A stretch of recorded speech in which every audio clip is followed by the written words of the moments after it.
counting on external motivations or external support in the sense that drives you to create, it's just not going to happen. So that was another very interesting takeaway.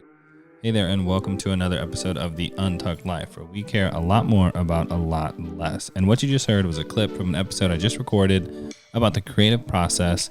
And it just talks about the last month or so since I've started the podcast and kind of some of the hurdles that I've gone through and just some of the barriers that come up oftentimes when you're trying to start a new project or work as a creative or really just tackle any new initiative that requires a great deal of motivation, but also really vulnerability. So hopefully some of these insights help you and you can relate to them. And some of the things that I did to get through them, maybe they'll work for you. So hope you enjoy the episode and we'll catch you guys on the other side. So it's been a while since I've made a podcast and I was thinking about it today and just thinking, why haven't I made anything lately? And there's a couple different reasons, but the one that really stuck out was the last one I made was with Aiden, right? It was pretty cool. It was a pretty cool concept. It was something that I've wanted to do for a really long time. I just never really had the platform for it. Just really sitting down and talking with Aiden just in general, right? Was always something I wanted to do. Specifically, if I could record it. I was thinking it'd be more like a video because at the time I wasn't doing podcasting. But after that, I released that on Father's Day, so that was early June. But after that, the first next thing that I wanted to do was, all right, I'll do a podcast on parenting tips, specifically being a dad. And I remember, okay, well, I have to do it on Father's Day. So I tried to wake up early on Father's Day, started recording, maybe did like 10 minutes, and I just couldn't even make it through some of the sections without crying, which sounds totally ridiculous, but it was just heavy, specifically when I was talking about the things that I feel like I've screwed up. And that was really, really hard. So I didn't make that episode. Didn't launch it. And then a sequence of things happened with the house. We had some pretty major plumbing issues. Didn't have drinking water for 10 days. We had to replace our air conditioner. All those things happened, true. And what they did was they left the house in a little bit of a state of chaos. Specifically, my office and the garage were both just crazy. There were holes cut out in the office walls. It was a little bit messy. There was dust everywhere. So it's been a little bit of an ongoing process to get things back in order. Still not done, but we're making progress. And I remember seeing something. I listened to one of Rich Roll's podcasts, who has a great podcast. He's just phenomenal at interviewing. He's just so well spoken. And just has such a breadth of knowledge. It's pretty impressive. But I had listened to a couple of his podcasts, specifically the one with Russell Brand, who is a amazing human being. But that got me started paying attention to Rich Roll, and he posted something, maybe it had to be within the last couple of weeks, about, I want to say it was like a picture of him, and it looked like he was in a shipping container, but the shipping container had been modified to be his office, or at least a workspace of his. And he said something along the lines of, the space is incredibly important to whatever it is that you're doing. So if your space isn't in order, it's going to be very hard to be creative. And that kind of stuck with me in the back of my head. And then separately, I got reminded of Austin Kleon, and he's got a couple books. I think his latest one's called Keep Going. He's got one called Steal Like an Artist, one Show Your Work. And all of his books are basically about the creative process, sharing the work that you do, And then I guess this last one, and I only caught some of it, was basically about how to keep pushing through. And one thing that he said was that I found very interesting is he talked about being creative as a process, right? It wasn't like a magical act. It was like, here are the things I do. And if I do these things, then I will basically continue to create art. And I thought that was fascinating. And it just made me stop and think about, okay, well, what am I trying to do here? Right? What am I trying to do, and why have I kind of fell into this lull? And there's a couple things that came to mind.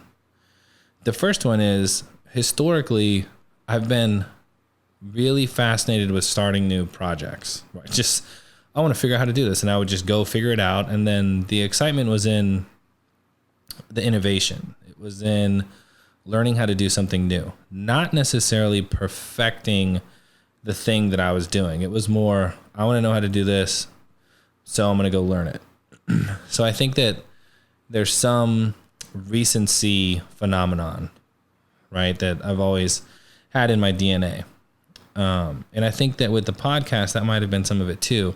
So much of it was, oh man, what mics do I need? How do I record? How do I edit? How do I host? How do I publish? And it's very rewarding to solve those problems. What becomes very difficult is when that sort of becomes routine. And I don't mean it's routine in the sense that, okay, every time I do a podcast, it's the same thing, because I really haven't done that much. But there is no excitement in setting up the mics. There's no excitement in editing the audio, in the sense that it doesn't feel like a new skill, right? It doesn't feel like I'm solving a problem. It's more repetition. Now, granted, every time I do one, every time I edit one, they get better and better and better. And that's great. But that curve is not quite as steep as the learning curve, right? Going from I don't know how to I know how, even if it's not perfect, is a big jump. Going from my audio quality is X and now it's X plus 2, and none of the listeners can really tell anyways. That is, it's less shocking, so to speak. So I think that might be some of it. But I also think that, and I heard this quote somewhere recently, I think it was on a Sam Colder video, I've never seen his YouTube videos before, but I saw one the other day, and man, that guy is insane. The stuff he makes is just incredible. So if you haven't checked him out, you have to watch his video. He has a video called Hey Tim, which is dedicated to his brother, who I guess died a couple years ago. It's amazing. I'll put a link in the description. But he said something in one of his videos that was basically, the amateur waits for inspiration and the professional gets up and goes to work. And what I think that really means is it's easy to make a podcast with Aiden because I'm excited about it. It's something I want to do. I've always talked about it. But you can only do that one time. And then what do you do the next day, later that week, the next month? Because you're not always going to have ideas like that. And if you simply wait around for these, huge ideas or waves of inspiration, it's not that you're never going to make anything. You're not going to, creativity is not going to become part of your life. It is going to be a phenomenon in the sense that it doesn't happen all the time. And when it does, it's something huge. What I would like to do is make that more the norm, right? I'm recording podcasts because I want to record podcasts, because I have thoughts that I want to share, because I want to get better at communicating. not just because I have this amazing idea that will be so cool, right? I'm doing it because this is what I said I'm going to do. I like doing it. I'm passionate about it. And there are things that I want to share. Not every episode is going to be amazing. Not every idea is going to be fantastic. Some of them are probably not going to be good at all. But if I wait around for Father's Day to launch a podcast episode about being a dad, well, guess what? That's one podcast episode a year. Or maybe I'll do one on Easter. Maybe I'll pick all the holidays and do a podcast episode for every holiday. What is that? Six podcast episodes? Thanksgiving, Christmas, Easter, 4th of July, Father's Day. I guess you could do one on Mother's Day. Whatever it is, it's less than 10. And that to me is not how I want to exist in the world, right? And that might sound hokey, but I don't want to only show up when it's convenient, when it's easy. So that really made me think this morning. I don't know how or why all these things kind of congealed at the same time, but I was like, man, maybe this is why it's been hard the last couple weeks.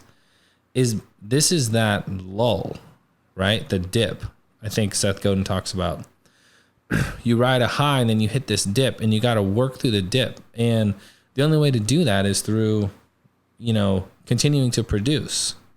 So that's what I'm doing right now. I'm recording a podcast because I like recording podcasts. I don't have a great idea, but I just want to talk about the struggle over the past couple weeks, really, and just getting to this point. And another thing that really, really helped me from a creativity standpoint is I literally spent the weekend and maybe the end of last week cleaning up and organizing my home office and my garage. Because the other thing I like to do is build stuff, right? Like custom furniture. I'm trying to learn how to weld. It's really hard to try and learn how to weld if your welder is, hidden amongst all this random stuff in your garage that you don't even need. So I spent a couple afternoons, mounting the kids' bikes onto the ceiling, utilizing the shelf space I have, getting rid of stuff, donating stuff, organizing stuff, putting stuff away. I had a table saw in my garage that I bought before Christmas, and it was still in the box. I had never even taken it out. I have another table saw, so if I needed one, I would just use that one. But this one has wheels, much easier to use. But I just never built it. It's crazy, right? So that was huge. And then yesterday, I finished up organizing my office. My wife helped me, and she had a lot of good ideas. But my stuff it's organized in a way that my cameras are out and they're looking at me. Like, use me. Remember this item that you bought? Grab me and let's go take some photos. My cables and my storage cards are organized in these little cheap little toolboxes. These little plastic, I'm looking at them right now laughing, little plastic black and yellow toolboxes that have, what is that called? I used a label maker to label them with what's inside of them. And I just went through and organized my office. I took my MacBook and mounted it underneath my desk and ran all the wires underneath the desk. So all that's on top of my desk are my monitor speakers, my 2 monitors, my mouse, and my keyboard. Because if that's what I'm trying to create, I don't want all this garbage everywhere just distracting me. So I'm looking at my office right now. I've got my tripods in the corner. All organized. I've got my light in the corner. I've got another light in another corner. I've got my drone hung up. I took all my books and put all my books on my bookshelf, which is a brilliant idea. I just had never done it. And one byproduct of cleaning up the garage is that I had a huge black metal shelf in there. And I brought it in here, and I've got my camera rigs and my Gobi. What is it called? A Gobi tripod, and GoPro mounts. All that stuff is on the top. And then I have a whole shelf with cameras, my GoPros and everything, and all the batteries are charging, right? So there's no barrier to creating. If I want to just grab the camera and pop a battery in and go take pictures of the kids on a random Tuesday, I can. It's not, there's nothing preventing me. I mean, it's hard enough just to get out of your own head and make something, much less if you don't know where the stuff is, right? It's just one extra step. It's just one extra excuse to say, nah, not tonight, maybe tomorrow, not today, maybe next week, not this month, maybe next month. And that's easy.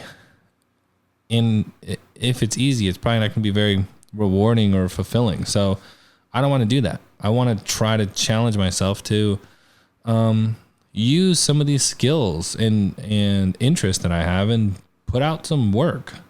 I remember seeing something by Gary Vee, and he said, don't create, document. And I think that's such a great concept, because so many times it can be intimidating. Whoa, I don't know what to make.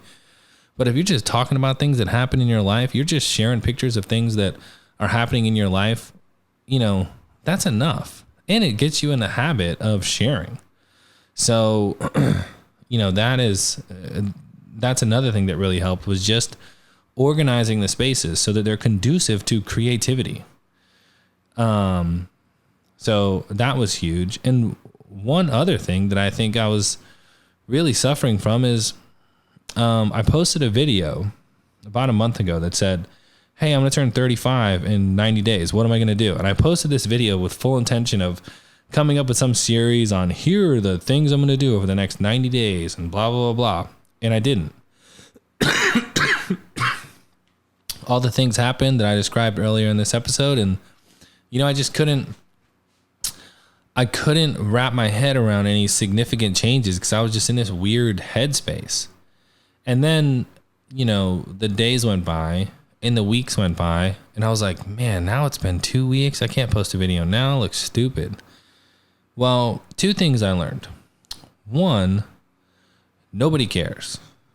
And what I mean by that is, I posted this video saying, hey, this is what I'm going to do. And then I followed up by not doing anything else. And it's not like people are, sending you messages like, hey, why didn't you post another video? They're not going to come for you. They're not going to come looking for you. If you have something and you want to put it out into the world, you have to do it because that's what you want to do, not for any type of external reward or gratification or any of that, because that is not going to, one, it's not sustainable, but it just doesn't exist specifically at the beginning, right? I mean, maybe if I'm, Kanye West and I haven't put out that album that I promised, yeah, maybe some people start chirping on Twitter or whatever it might be. But for most normal people, if you say you're going to pursue something that is maybe a little bit creative, maybe a little bit uncomfortable for people, and then you don't, nobody's going to blame you. You can't expect, someone who's never done anything like the thing that you want to do to come and pat you on the back and say, come on, you said you're going to work on that project. Why don't you go do it? Why don't you go make that edit? Why don't you go make that video? Why don't you edit those photos? Why don't you make that next podcast episode? The only person that really asked me about it was my wife, and she's been super supportive since day one. And, she is big into, being very supportive of me pursuing all these random things that I want to do. But outside of that, people, for the most part, are not going to be enough to hold you up, right? They're not going to help you wake up at 5 o'clock in the morning and make a podcast or write an article. So you have to be intrinsically motivated, because counting on external motivations or external support in the sense that drives you to create, it's just not going to happen. So that was another very interesting takeaway, is that I think initially, and really probably throughout the process, you can get caught up in doing things for the wrong reasons. Like, oh, I'm going to do this and it'll be cool and people will notice it. And then, that'll set me apart from everybody else. But it's really the wrong motivation, right? You got to be doing things because you want to do them, because you believe in them, not necessarily because people are going to recognize it or say, hey, that's cool. Because you know what? After the first episode that I produced on the podcast, it's like, oh, cool. You're trying to do a podcast? That's cool. I think my buddies said something like, nice work. That takes a lot of balls. But that was like 2 text messages. That's it. And then we just moved on with whatever else we're talking about. And you can't expect more than that, because it really shouldn't matter. It shouldn't matter what they think or what they say. And if that's the reason that you're doing it, then you're doing it for the wrong reasons. Right. And I think that there was some of that. I think that was wrapped up in there. I think there was just a lot of little things that, I wasn't really aligned about. And I think I lost track of the reason that, I started this, right? This is a journey. This is really about communication. This is about documentation. This is about me trying to talk to people that I'm really interested in or proud of, or, messages that I've had to figure out the hard way, or lessons that I've learned, and share them with other people so they can listen to me talk about it and not have to go through it. Right. And those are the reasons why I started the whole Untucked Life project. That's why I want to do the podcast. That's why, I'm trying to make the videos. It is not because I'm trying to do something cool in the 90 days before I turn 35. Because guess what? There are 60 days before I turn 35. And I'm not really sure what I'm going to do over the next 60 days, except I'm going to try to continue to create and figure out what my creative process needs to be to put me in a position to continue to make things that I like, that I want to share with other people. And I think if over the next 60 days I can figure that out, or at least get a glimpse into what that looks like for myself, I think that would be really big. I think that would be a win. I think that would be going into 35 with a little bit of enlightenment as far as myself as a creative. And that will be huge. And now any of these other gimmick things that I'm able to do over the next 60 days and I can share, that's great too. But I think the primary goal is to really understand what my creative process needs to look like, so that I can continue to put stuff out there and feel good about it. I think that's a pretty good goal for the next 60 days. So if you are taking on a new initiative, maybe you started a new project, maybe you want to start a new project, maybe you want to start a podcast. Just a couple words of encouragement. One, stay focused on why you started. It's very easy to get lost in all this other stuff when things get a little bit more difficult, right? So focus on why you started. You should really write it down. I should write it down and put it somewhere as a reminder. Another thing that's helped me is focus on your spaces. Create environment that is conducive to you creating. So that's what I did in the office and in the garage. And I will share some pictures in the description below. And another thing is, don't wait for inspiration. If it's there, that's great. If it's not, do the work anyways. And through the exercise of doing the work, right, of recording the podcast, of taking the photos, of making the videos, the inspiration will come. But try not to be in a situation where the only time you're doing these things is on holidays and birthdays, right? There is so much life that happens between those things that is just totally magical, that you don't want to miss out on the 80% because you're focused on the 20. So those are a few things that, I think I've come to the realization on over the past 30 days. And it's kind of how I started off my 90 days until I turned 35. So hopefully that helped you guys, and we'll catch you next time. And that wraps up another episode of the Untucked Life, where we care a lot more about a lot less. And really, all these episodes are designed to help you do the same thing. And if you're a first-time listener, thank you for tuning in. And if you haven't done so already, please consider subscribing, liking the podcast, writing a review, or sharing it with a friend. It's the easiest way for us to get discovered and grow our audience. If you haven't done so already, please check out our website, theuntockedlife.com, sign up for our newsletter, and check out some of our additional videos and articles and resources. I think you'll find it very helpful. Thank you for tuning in to The Untucked Life, where we care a lot more about a lot less. Catch you guys next time. Cheers.